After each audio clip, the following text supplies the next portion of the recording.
इकलौता देवर लाया दो मुंह वाली देवरानी। मेरी देवरानी तो दो मुंह वाली देवरानी है। क्या? दो मुंह वाली देवरानी? हाँ, अभी कल ही की बात है। मैं किचन में खाना बना रही थी, आई और कहती है, दीदी वो बाथरूम का नल बंद नहीं हो रहा है। फिर मैं जैसे ही नल देखने गई वैसे उसने परिवार वालों को खाना परोस दिया है और परिवार वाले उसकी तारीफ और मेरी बुराई करने लगे। और तू ये भी नहीं कह सकती कि खाना तूने बनाया है। अगर हम जेठानी थोड़ी सी टेढ़ी हो जाए तो लोग कहते हैं कि बड़ी टेढ़ी जेठानी है, और सीधी रहे तो देवरानी सर पर चढ़कर बाल नोचने लगती है। नीलम, तेरा भी इकलौता देवर है, कहीं दो मुंह वाली देवरानी वो भी ना लेकर आए। अरे बहनों, मेरी सास है ना, मेरी सास ही पसंद करेगी जैसे उन्होंने मुझे पसंद किया, और मेरी सास अच्छी ही देवरानी लेकर आएंगी मेरे लिए। ठीक है, मैं चलती हूँ, मुझे खाना बनाना है। अपनी सहेलियों से बातें कर नीलम सब्जी मंडी से अपने ससुराल चली आती है, जहां हॉल में फोन पर बात कर रहा अरुण नीलम को देखते ही फोन काट देता है। तभी घर के दूसरे सदस्य भी हॉल में आ जाते हैं। अरे, आ गई भाभी आप? देवर जी, आप किससे बातें कर रहे थे जो मुझे देखते ही फोन रख दिया? हाँ, कोई नहीं भाभी, एक दोस्त था बस। नहीं नहीं भाभी, भैया झूठ बोल रहे हैं, जरूर किसी लड़की से बात कर रहे थे। क्यों छोटे, किसी लड़की का चक्कर है क्या? है तो बता दे, तेरी शादी की उम्र भी हो गई है। कोई जरूरत नहीं है किसी लड़की के बारे में बताने की। अगर किसी के साथ चक्कर चल रहा है तो चक्री जैसा घुमाकर तोड़ दे, वरना बेलन से मार मार कर तेरी हड्डी पसली तोड़ दूंगी। तेरी शादी मैं अपनी पसंद की किसी अच्छे घराने की लड़की से करवाऊंगी। हाँ, जहाँ से वो अपनी तिजोरी भर सके। पापा जी क्या कह रहे हैं आप? मम्मी जी ने सुन लिया ना तो मुश्किल हो जाएगी। मम्मी सुना, पापा कुछ कह रहे हैं। सुना तो नहीं, पर समझ गई मेरी बुराई ही हो रही होगी। और तू बड़ी बहू, ज्यादा अपने ससुर के साथ चुगलबंदी बनाने की जरूरत नहीं है। और आप बच्चों के कान में फुसफुसाकर मेरी बुराई करते हैं, शर्म नहीं आती आपको? अरे माँ, मेरा कहीं चक्कर नहीं चल रहा। तुम जैसी लड़की पसंद करोगी मैं शादी करने के लिए तैयार हूँ। मेरा राजा बेटा, अब देख मैं कैसे तेरी चटमंगनी पटव्या करवाती हूँ। शारदा अपने गांव के कुछ रिश्तेदारों से अपने छोटे बेटे अरुण की शादी की बात करती है। ऐसे ही कुछ दिन बीतते हैं और एक दिन शारदा को एक रिश्ता आता है। शारदा, तुमने लड़की देखने जाने का फैसला कैसे कर लिया? जिस रिश्तेदार ने लड़की के बारे में बताया है वो खुद उस परिवार को नहीं जानता। पहले लड़की की फोटो मंगाओ, परिवार के बारे में कुछ पता करो। अपने गांव के जमींदार है लड़की वाले, और क्या पता करना है आपको? वहीं दूसरी तरफ दो मुंह वाली अनीता सलवार सूट पहने अपने माता पिता के साथ बातें कर रही होती है। अनीता बेटी, तेरे लिए एक अच्छे परिवार का रिश्ता आया है। कल तू अपने दूसरे मुंह को अच्छे से छुपा लेना। माँ, मैं अपने नए रिश्ते की शुरुआत झूठ की नींव पर नहीं करना चाहती। क्या बताएगी उन्हें? तेरे पास दो मुंह हैं। सीधे तरीके से अपने दूसरे मुंह को छुपाकर शादी कर ले, वरना हम तुझे और नहीं झेलने वाले। हाँ हाँ, मैं समझ गई। मैं छुप जाऊंगा घूंघट के पीछे, बस मुझे ठीक से बांध देना। कभी कभी तो तुझसे ज्यादा समझदार तेरा ये दूसरा मुंह लगता है। ना चाहते हुए भी मुझे सच छुपाकर शादी करनी पड़ेगी। अगले दिन अनीता लाल साड़ी में तैयार अपने कमरे में अपने दूसरे मुंह को अपने पहले मुंह के पीछे लेकर आती है और एक सेलो टेप से मजबूती से चिपका देती है।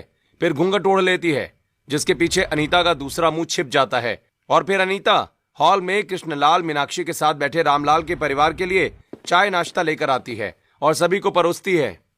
अरुण बेटा, यही है हमारी अनीता, बड़ी प्यारी बच्ची है। कैसी लगी तुम्हें?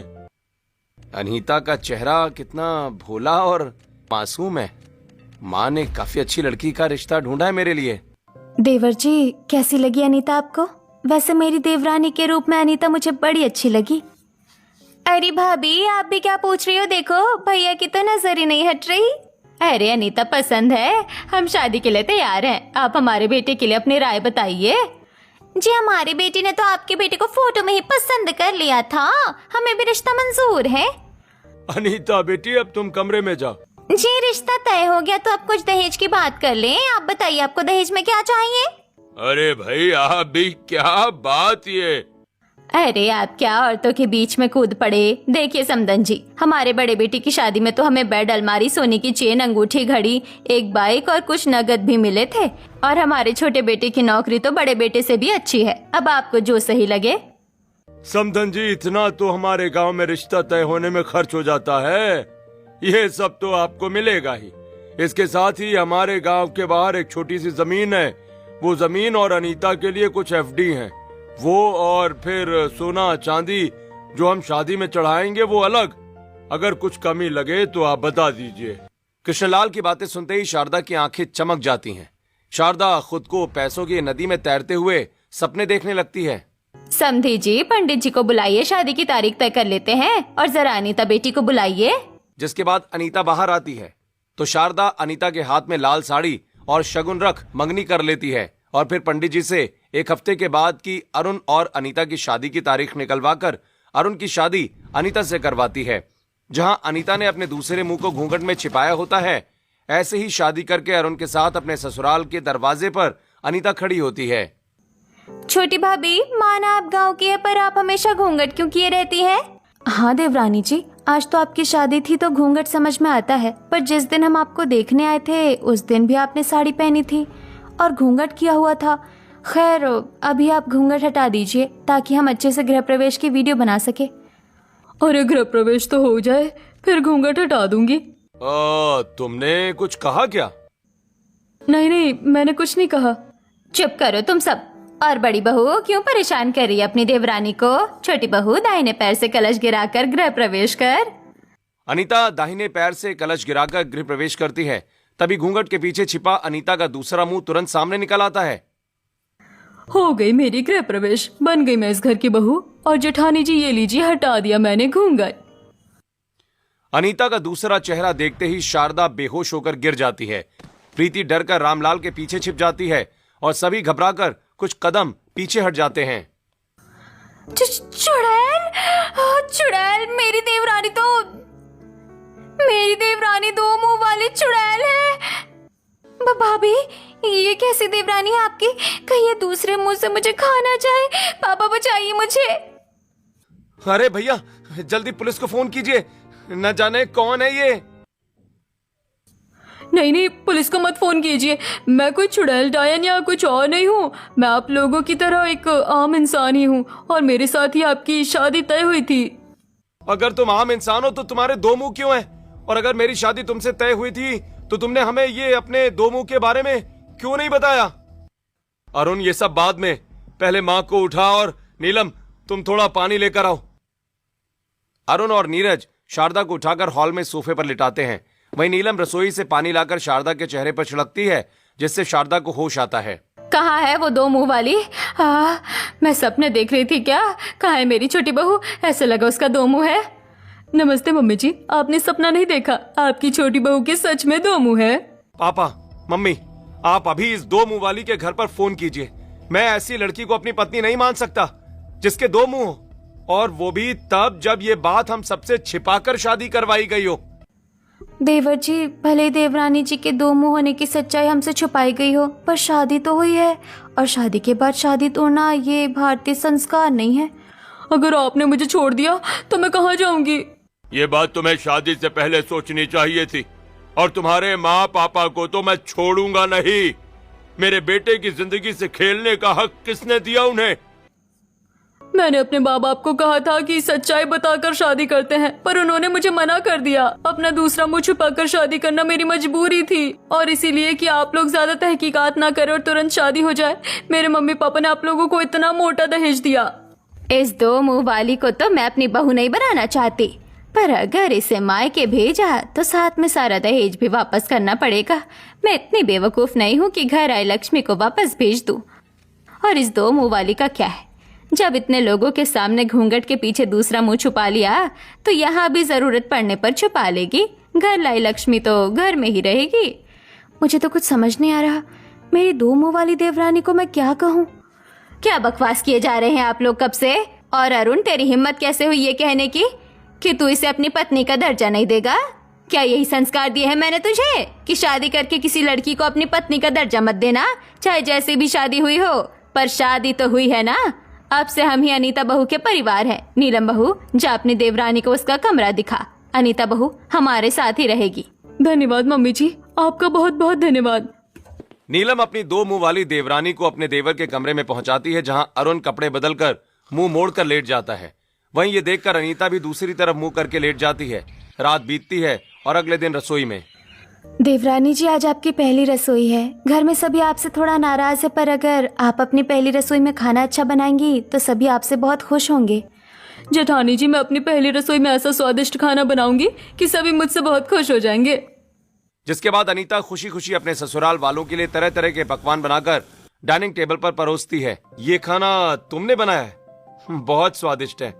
मैं तो सोच रहा था कि न जाने तुम कैसा खाना बनाओगी। बहू, हम तो पहले तुम्हारे हाथ का खाना ही नहीं खाने वाले थे, पर जब खाने की खुशबू हम तक पहुंची तो हमने सोचा कि खाना भाई खा कर देखते हैं। वाकई खाना बहुत स्वादिष्ट बना है। भाभी, अब ये बात तय हो गई कि आपका इकलौता देवर जो देवरानी लाया है वो हम लोगों की तरह ही आम इंसान है, बस थोड़ी सी अलग है। मैंने कल रात गूगल किया, कुछ लोग ऐसे होते हैं जो एक्स्ट्रा बॉडी पार्ट के साथ जन्म लेते हैं। सबसे कॉमन तो इसमें उंगली होती है और सबसे रेयर होते हैं 2 मुंह, कुछ के जन्म से तो कुछ के जन्म के बाद। अनीता, तुम्हारा ये दूसरा मुंह कब से है? अरे छोड़िए ना, मेरे दूसरे मुंह के बारे में क्या बात करना। वैसे मैंने भी आप लोगों के लिए रसगुल्ले बनाए हैं, मैं अभी लेकर आती हूँ। मैंने भी का क्या मतलब है? बहू, तेरी 2 मुंह वाली देवरानी के दूसरे मुंह ने अपनी अलग पहली रसोई बनाई है। बड़ी नमूनी देवरानी मिली है तुझे। अनीता रसोई में आती है और कढ़ाई में रखे गर्म रसगुल्ले निकालकर उनमें मिर्च भरने लगती है। अरे ये तू क्या कर रही है? रसगुल्लों के अंदर मिर्च पाउडर क्यों डाल रही है? बिल्कुल चुप, तू कुछ नहीं कहेगी। कल और आज ये लोग मेरे बारे में बहुत कुछ कह रहे थे, जरा इन्हें मजा तो चखाऊं मैं। 2 मुंह वाली अनीता का अपने दूसरे मुंह पर कोई कंट्रोल नहीं होता है, जिसकी वजह से अनीता ना चाहते हुए भी मिर्च भरे हुए रसगुल्ले अपने ससुराल वालों को खिला देती है। रसगुल्ले खाते ही सभी के चेहरे लाल हो जाते हैं और सभी के कानों से धुआं निकलने लगता है। देवरानी जी, कैसे रसगुल्ले बनाए हैं आपने? इतने तीखे, मुझे तो हिचकी आने लगी। अनीता बहू, ये तुमने अच्छा नहीं किया। तुम्हारी पहली रसोई से हम इतने खुश थे कि हमने तुम्हें माफ कर दिया था और तुमने हमें मिर्च वाले रसगुल्ले खिला दिए। भाभी, ननंद होने के नाते मजाक तो मुझे आपके साथ करना चाहिए था, आपको हमारे साथ नहीं। और अगर आपको मजाक करना ही था तो मुझसे करती, बड़ी भाभी से करती। मम्मी पापा को मिर्च वाले रसगुल्ले क्यों खिलाए? नीलम खुद को संभालती है और रसोई से शहद लाकर सभी को शहद खिलाती है। वहीं अनीता का दूसरा चेहरा हंसता रहता है। वहीं अरुण और नीरज अपने ऑफिस तो प्रीति अपने कॉलेज चली जाती है। ऐसे ही अनीता की पहली रसोई पूरी होती है और फिर अगले दिन हॉल में रामलाल, शारदा और नीलम फोन पर अपने रिश्तेदारों से बात कर रहे होते हैं। बड़ी बहू, अपने इकलौते देवर की देवरानी तो ले आई, अब उसकी मुंह दिखाई कब करवाएगी? मम्मी पापा जी, बुआ जी का फोन है, देवरानी जी की मुंह दिखाई के बारे में पूछ रही हैं। तेरी दादी सास भी मुझसे वही पूछ रही है। बहू, हम तेरे ये 2 मुंह वाली देवरानी की मुंह दिखाई नहीं करवा सकते, वरना हमारे परिवार की बड़ी बदनामी होगी और हो भी सकता है कि ये बात इतनी फैल जाए कि हमारे घर में वैज्ञानिक और पुलिस आ जाएं। अरे बहू, कहाँ खो गई? बुआ जी, मुंह दिखाई तो हम कल ही रखने वाले थे, पर पंडित जी ने बताया कि अगर अभी अपनी देवरानी की मुंह दिखाई करवाई तो उनकी वैवाहिक जिंदगी अच्छी नहीं बीतेगी। जब शुभ मुहूर्त आएगा तब मुंह दिखाई रखेंगे। नीलम की देखा देखी रामलाल और शारदा भी रिश्तेदारों को यही बहाना देते हैं, जिसके बाद पूरा परिवार हॉल में बैठे हुए। भाभी, कुछ दिनों के लिए तो आपने ये मामला संभाल लिया, पर लंबे समय तक नहीं संभाल पाएंगी। कभी ना कभी तो रिश्तेदार हमारे घर आएंगे ही। अगर रिश्तेदार आएंगे तो मैं अपने दूसरे मुंह को घूंघट में छुपा लूंगी और जब बाहर निकालूंगी तब भी। ऐसे ही कुछ दिन बीतते हैं और एक दिन दोपहर को नीलम और शारदा अपने घर से बाहर निकल रही होती हैं। तभी कुछ पड़ोसने उन्हें रोक लेती हैं। अब जरूर ये लोग मेरी देवरानी के बारे में पूछेंगे, क्या जवाब दूंगी इन्हें? क्यों नीलम बहू, ऐसी कौन सी सोने की जड़ी देवरानी लेकर आई हो कि इतनी जल्दी शादी करवा ली? हमें ना शादी में आने का मौका मिला, ना गृह प्रवेश में आ पाए और अब मुंह दिखाई भी नहीं करवा रही हो। अरे बहन, तुम लोग तो घर के ही लोग हो, मुंह दिखाई क्या करवाना? आओ किसी दिन मिल लो बहू से, उसके हाथ का चाय नाश्ता भी कर लेना। ऐसा करो 1 महीने बाद आना। अरे 1 महीने बाद भी क्यों? ऐसा कर, सीधे मेरे 13वीं में अपनी बहू की मुंह दिखाई कर लेना। खाने पीने का खर्चा आधा कर लेना, तेरे बहुत पैसे बच जाएंगे। पैसों की बात नहीं है, वो अभी मुहूर्त सही नहीं है। अरे वो देखो, वहाँ बालकनी में। सभी की नजर बालकनी में खड़ी अनीता पर जाती है, जहां अनीता कपड़े फैलाते हुए अपने दूसरे मुंह से बात कर रही होती है। अरे ये तेरी जेठानी के कपड़े है ना, फेंक दे इन्हें। तू उसके कपड़े क्यों फैला रही है? अरे तू घूंघट से बाहर क्यों आ गई? मैं बालकनी में खड़ी हूँ, अंदर जा। अचानक अनीता के दो मुंह देखकर पड़ोस की कुछ औरतें बेहोश हो जाती हैं और बाहर खेल रहे बच्चे डरकर चीख पुकार मचाने लगते हैं। ये देख घबराई अनीता, नीलम और शारदा तुरंत घर के अंदर चली जाती हैं। बड़ी बहू, तेरी ये दो मुंह वाली देवरानी पागल हो गई है क्या? ये अपने दूसरे मुंह के साथ बालकनी में क्यों आ गई? अभी थोड़ी देर में औरतों का जमावड़ा हमारे घर आ जाएगा, तेरी दो मुंह वाली देवरानी की मुंह दिखाई करने। मुझे माफ कर दीजिए, अचानक से मेरा दूसरा मुंह घूंघट से बाहर निकल आया। प्रीति, जल्दी अपने दोनों भाइयों को घर बुलाओ। अगर हमारे पड़ोसी आ गए तो उन्हें संभालना मुश्किल हो जाएगा। प्रीति अपने दोनों भाइयों को फोन करती है कि तभी पड़ोस की करीब 15 औरतें हाथों में झाड़ू, डंडे, बेलन लिए शारदा के घर में घुस आती हैं। वो देखो बहनों, वो रही दो मुंह वाली चुड़ैल, छोड़ना मत। सभी एक साथ इस पर हमला करो, इसे पेड़ से बांध कर आग लगा देंगे। सभी औरतें घर वालों को ढकेलकर अनीता को चारों तरफ से घेर लेती हैं। तभी एक हाथ में कढ़ाई तो दूसरे हाथ में कलछुल लिए नीलम औरतों की भीड़ में घुस पड़ती है और सभी को धकेलकर पीछे कर देती है। खबरदार, जो किसी ने मेरी देवरानी को हाथ लगाया वो आप लोगों की बहुत इज्जत करती है, मुझे हाथ छोड़ने पर मजबूर मत कीजिएगा। गंगा काकी, आप ही औरतों को भड़काकर यहाँ लेकर आई है ना? आप लोगों को मेरी दो मुंह वाली देवरानी चुड़ैल लगती है? हम लोग इतने दिनों से साथ में रह रहे हैं, हमें तो कुछ नहीं हुआ। बहू, तू अपनी दो मुंह वाली देवरानी को बचा मत। अगर ये चुड़ैल नहीं है तो इसके दो मुंह क्यों है? है तो है, दो मुंह हो चाहे 50 मुंह हो, आपको क्या दिक्कत है? अगर कुछ होगा तो पहले हमें होगा, हमें कुछ होने के बाद आप मेरी देवरानी के साथ जो करना चाहे कर लीजिएगा। उससे पहले मुझे बात का बतंगड़ नहीं चाहिए। अब जाइए यहाँ से। नीलम का रौद्र रूप देखकर सभी पड़ोसनें वापस चली जाती हैं। तभी अरुण, नीरज ऑफिस से लौटते हैं। वहीं पूरा परिवार नीलम को देखकर काफी हैरान हो जाता है। प्रीति अपने दोनों भाइयों को सारी कहानी बताती है। ऐसे ही कुछ दिन बीतते हैं और एक रात नीलम के कहने पर अरुण अपने और अनीता के रिश्ते को आगे बढ़ाने के लिए अनीता के लिए गजरा लेकर आता है। अरे वाह पतिदेव जी, आपको याद आ गया कि आपकी एक बीवी भी है। हाँ, वो भाभी ने कहा था कि अपने रिश्ते को आगे बढ़ाइए, इसीलिए मैं गजरा लेकर आया हूँ। पर तुम ये ऐसे अचानक अपने दूसरे चेहरे से मत बोला करो। ये मेरे बस में नहीं है, उसका अलग दिमाग है, मेरा अलग। खैर, गजरा लाए हो तो पहना भी दीजिए। अरे उसे नहीं, मुझे पहनाइए। नहीं नहीं, मुझे पहनाइए। नहीं, मुझे पहनाइए, पहनाइए जल्दी। अच्छा, ये लो गजरा, जिसे पहनना हो पहन लेना। तुम दोनों के मुंह को एक साथ बोलते देखकर मुझे बहुत अजीब लग रहा है। अनीता के दो मुंह को देखकर हमेशा की तरह अरुण डर जाता है। इसी वजह से अरुण कभी भी अनीता के करीब नहीं आ पाता। ऐसे ही कुछ दिन बीतते हैं और एक दोपहर रसोई में। देवरानी जी, कल रात से मेरी कमर में थोड़ा दर्द है, इस वजह से मैं सुबह नीरज के लिए लंच नहीं बना पाई थी और अभी भी ऑफिस जाकर नीरज को लंच नहीं दे पाऊंगी।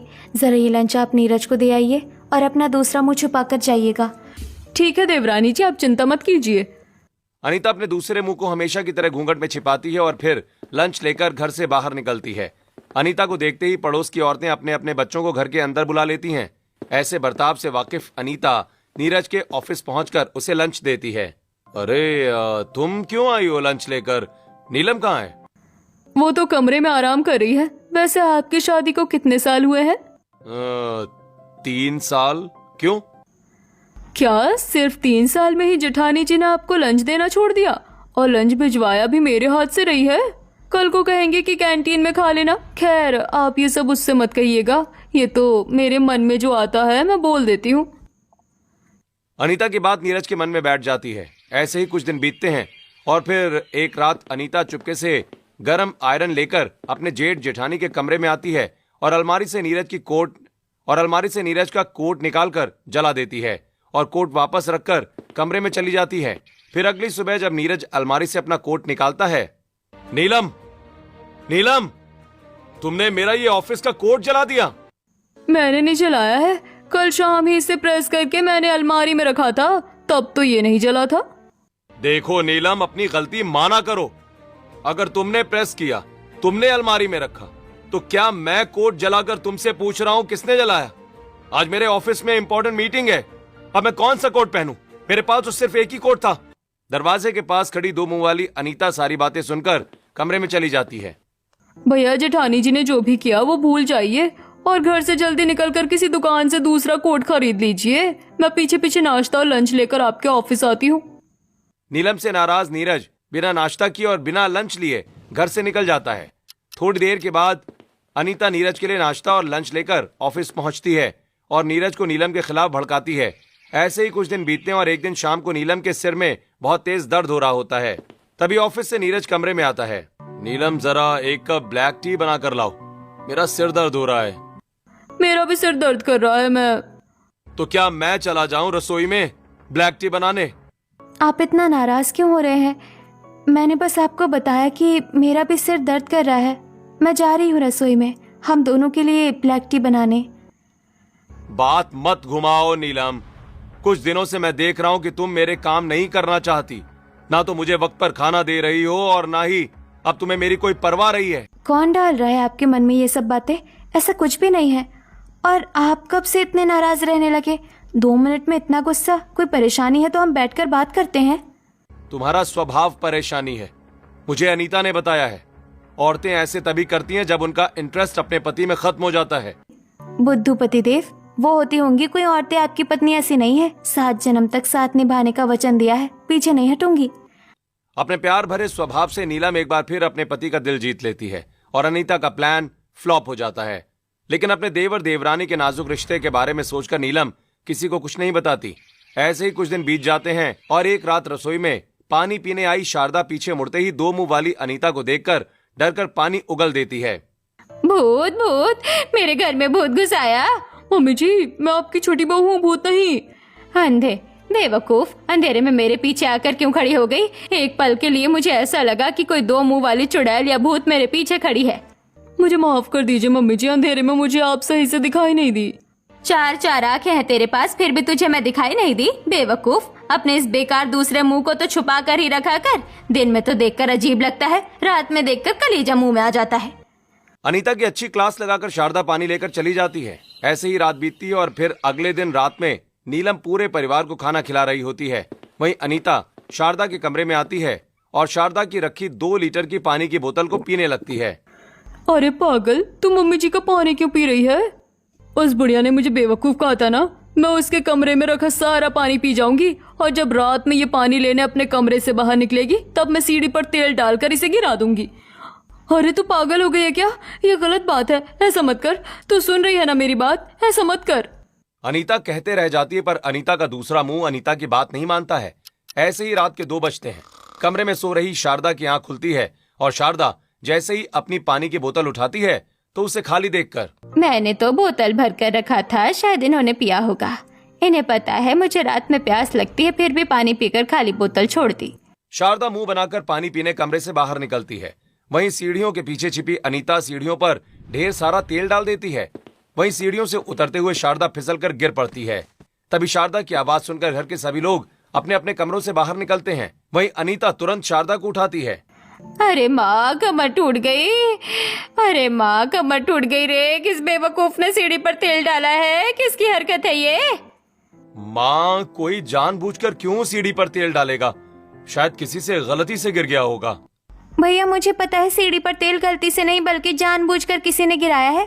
क्योंकि अगर गलती से कोई तेल गिराता तो तेल साफ जरूर करता और तेल दूसरी सीढ़ियों पर भी फैला होता।